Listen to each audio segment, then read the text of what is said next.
Chicago is buzzing as the Democratic National Convention is now underway. President Joe Biden will deliver the keynote speech tonight. The rest of the week will be focused on the future, with Vice President Kamala Harris at the top of the ticket. She'll formally expect her presidential nomination on Thursday. Her running mate, Tim Walz, will do the same on Wednesday. Some of the guest speakers this week include UAW President Shawn Fain. Meanwhile, on the Republican front, Trump was campaigning today in Pennsylvania. He'll make a stop in Howell, Michigan tomorrow to talk about crime and safety. As Democrats gather in Chicago for the DNC, a new CBS News poll finds that the gender gap, economy, and renewed enthusiasm is making for a tight race now between Vice President Kamala Harris and former President Donald Trump. CBS News Director of Elections and Polling, Anthony Salvanto, joins us now to break down some of those latest numbers. Thanks for being on with us. It's been a wild ride. Anthony, nationwide, head-to-head, what are the numbers showing you now, especially in battleground states like here in Michigan?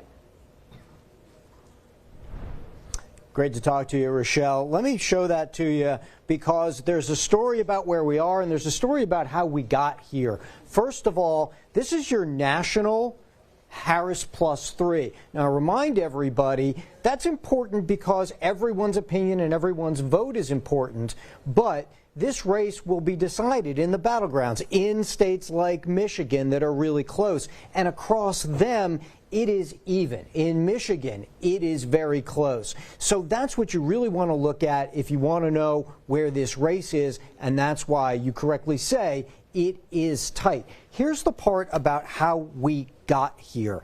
This is the change in Democrats who say that they're definitely going to vote. After Harris became the likely nominee, we saw this increase, and up until now, it's been increasing because of a kind of renewed Democratic enthusiasm, and that's what's boosted the poll numbers. That's the story of how we got here, and I suspect at the convention, you're going to see Democrats try to keep building that enthusiasm and that momentum, especially among their base, Rochelle. Aside from turnout, is there anywhere where Harris is picking up ground compared to when Biden was in the race, maybe gender playing any sort of role?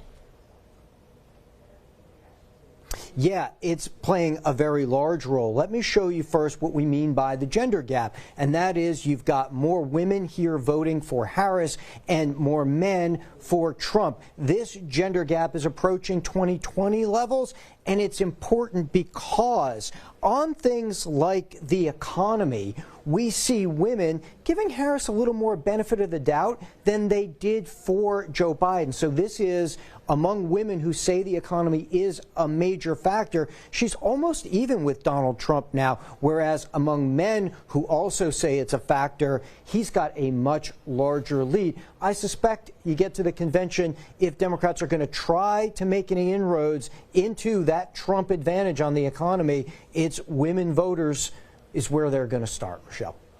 It's always interesting to see the polling breakdown by issues. Are there any other issues like economy there with men where Trump is just still polling very strong and it hasn't wavered with the change of the nominee? Yeah, and that's important because we want to see not just what's changed in this race, but what stayed the same. And Donald Trump has had advantages on the economy, on inflation, on the border, where more voters think that his policies will stop or slow migrants trying to cross the border. These are important issues. People rank them very highly.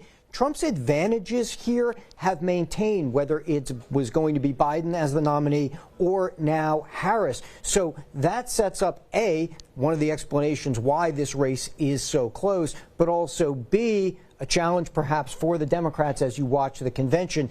Can they make any headway into cutting in to some of these Trump advantages, Rochelle? Yeah, and seeing that breakdown, you certainly understand why when he stumps, he talks so much about inflation and national security. CBS News Director of Elections and Surveys, Anthony Salvanto, thank you for your time. We appreciate it.